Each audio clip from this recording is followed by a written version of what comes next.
বন্ধুরা আপনারা দেখতে পাচ্ছেন নদী একদম ভরে গেছে আর নদীতে মাছ মারা হচ্ছে খেওয়া জাল, অনেকে বলে তোরে জাল। আপনাদের এলাকায় কি বলে অবশ্যই কমেন্ট করে জানাবেন। ভরা নদীতে বড় মাছ হওয়ার সম্ভাবনা বেশি থাকে, তো দেখা যাক এই জেলের জালে কি মাছ উঠে। আর নদীতে প্রচণ্ড স্রোত থাকার কারণে জালটা একটু ভেসে যাচ্ছে, সঙ্গে সঙ্গে জেলেও হাঁটতে হাঁটতে জালের দিকে যাচ্ছে। তো দেখা যাক, হয়তো এখনই জাল টানতে শুরু করবে, জালে মাছ উঠে কিনা।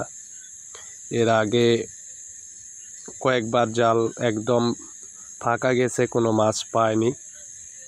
তো দেখা যাক এবার কি হয়। যেসব বন্ধুরা আমার চ্যানেলে প্রথমে ভিডিওটা দেখছেন অবশ্যই আমার চ্যানেলটিকে সাবস্ক্রাইব করে দিবেন। তো ভাইটা জাল টানতে শুরু করেছে, আশা করছি মাছ পাওয়া যাবে, তবে জাল উঠানোর আগে তো কিছু বলা যাচ্ছে না। দেখা যাক, আপনারা দেখতে থাকুন জালে আসলে মাছ উঠে কিনা। জাল উঠানো প্রায় শেষের দিকে,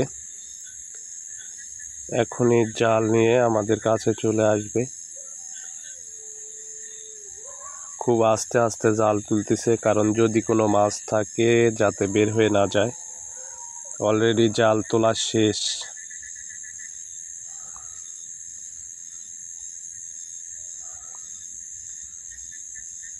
বড় কোনো মাছ দেখা যাচ্ছে না, ছোট মাছ থাকলেও থাকতে পারে।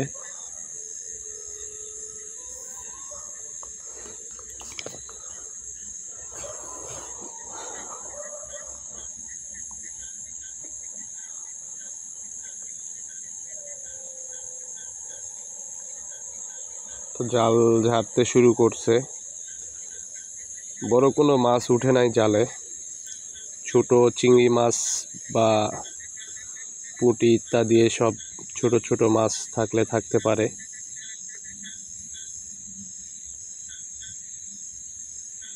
জালের এত কাছে যাচ্ছি না, কারণ কাদার ছিটা আসতে পারে।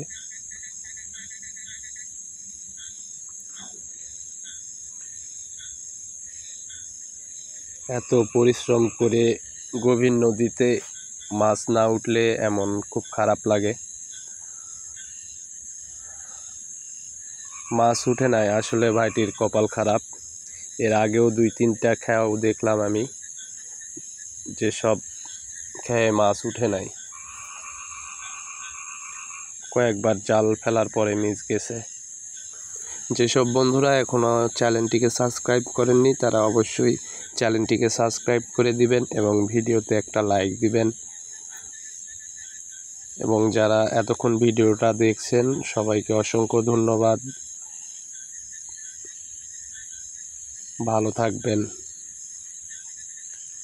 আবার দেখা হবে অন্য কোনো ভিডিওতে ইনশাআল্লাহ।